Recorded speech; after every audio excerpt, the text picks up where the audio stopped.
Hey guys, so I am sitting on my living room floor because I was kicked out of my kitchen because my two daughters are drawing with Mo Willems.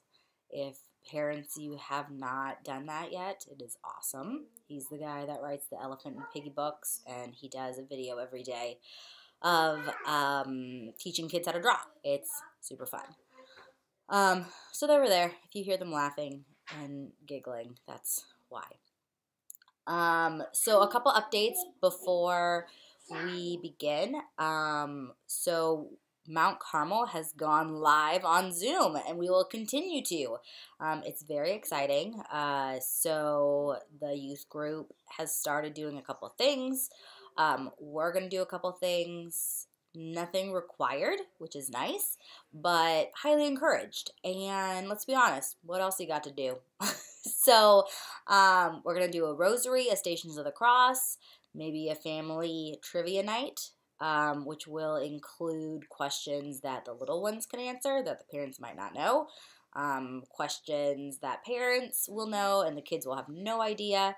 So the youth group is doing one. The 7th and 8th graders are doing one.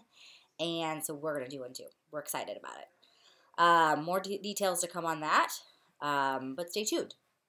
So continuing on our conversation about sacraments, I want to talk about two sacraments that you can receive over and over and over and over and over and over and over again. So a lot of the sacraments, several of the sacraments, you can receive more than once, right? So marriage, you can receive that sacrament more than once. When a spouse passes away, you can get remarried and receive that sacrament again. The anointing of the sick, that is also a sacrament that has been known to actually heal people from being ill on their deathbed. So you can receive that multiple times. You can't receive baptism a second time. Once you're baptized, baby, you are baptized. Confirmation, only get it once. Holy orders, pretty sure you only get that once. But two sacraments that you can receive literally every day, if you chose to, is reconciliation and Holy Communion. So, I'm not really going to go into detail about what those sacraments are. I think we know what they are, and they can kind of speak for themselves, right? Reconciliation has many names. It has reconciliation, confession, penance. At Mount Carmel, we receive them in second grade. You receive that sacrament in second grade. That's when you first have your first reconciliation or your first penance, whatever you want to call it. But you can literally receive it every single day. And it's one of those things that yesterday I talked about sacramental grace. The more you receive this sacrament, the better person you become, right? The better version of yourself you become, right? When you say over and over again, these are the things that I'm doing wrong, you are undoubtedly going to become a better version of yourself. And so really, instead of talking about that sacrament too much, I want to talk about a saint who was a great saint, and he had some really amazing things in regards to reconciliation. So St. John Vianney, he is the patron saint of parish priests because he was an incredible parish priest.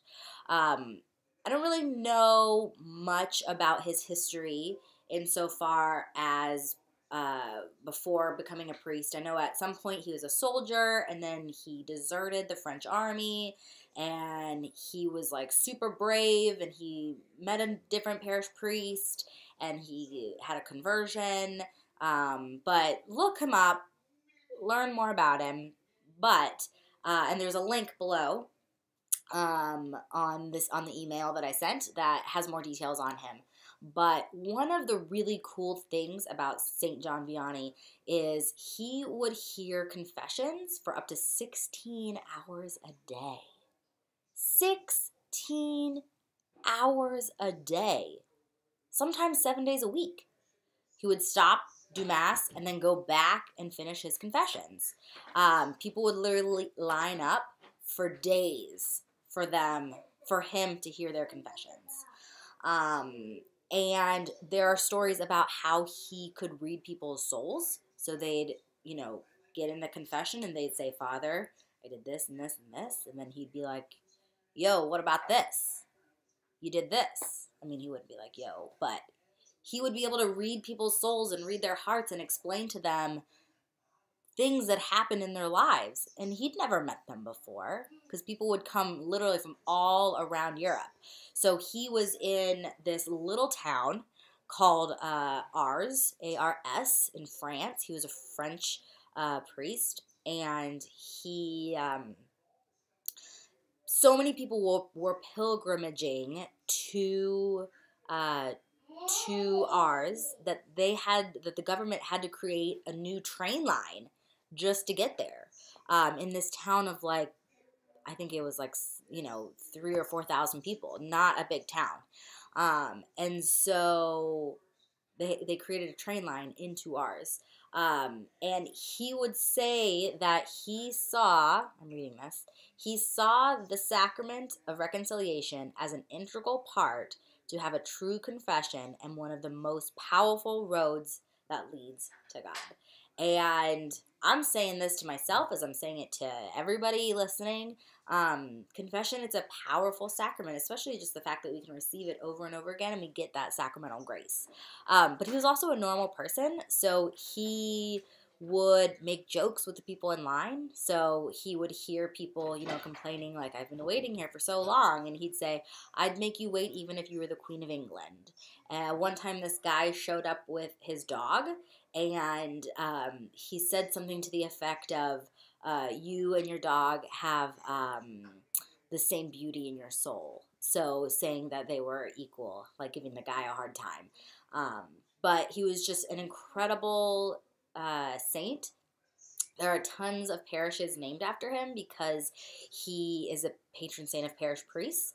So, and I'm fairly certain we have a stained glass window in Mount Carmel of him. I'm fairly certain. Don't know exactly where it is, but I'm pretty positive we do. So go find it next time we can meet again in church. So that was the first sacrament that we can talk about that you can receive over and over and over again. And the next one's Holy Communion, right? Speaks for itself. We know what it is. We receive it in second grade. We believe that it is the body and blood, soul and divinity of our Lord, right? Jesus. And we receive it every time we go to Mass. The cool thing about the person I want to touch on for this sacrament is this young boy. His name's Carlo Acutis. And he died in 2006 of leukemia at the age of 15. When he received his first communion when he was 7 years old, he had this crazy conversion to the church. And crazy conversion, not to the church, but to the Eucharist. And so over time, he taught himself how to code, and he created a website. He had such a love for the Eucharist that he created a website and put all of the Eucharistic miracles that exist on this website. So for those of you who may not know, what is a Eucharistic miracle? So a Eucharistic miracle, one of my favorite ones is the miracle of Loreto. So in Loreto, it's a tiny city in Italy, and there was a parish priest, this was hundreds of years ago, but he had been doubting for a long time of the true presence of the Eucharist. And so what he did is, or what happened to him is, while he was doing consecration, the host physically turned into flesh, and the wine physically turned into blood. And so it was a miracle, and that's why it's called a Eucharistic miracle. And these Eucharistic miracles are all over the world. They're amazing and beautiful. So this boy, he collected all of the Eucharistic miracles, and he put them all on a website. So he coded the website and everything. The website still exists, and I have the link in the email that you got this video on. So It's also been translated in English. It's translated into several different languages. But all those details about him, and I showed you like a 2-minute video of something that was created about him, about Carlo, if you want to learn more about him. But he was just an average kid, and he just loved Jesus. Hopefully, he will be canonized soon in the next couple of years. He was beatified, which there's several steps to becoming a saint with like a big S, saint. And so we can just pray to him, pray for him, and yeah, so Carlo Acutis, pretty awesome.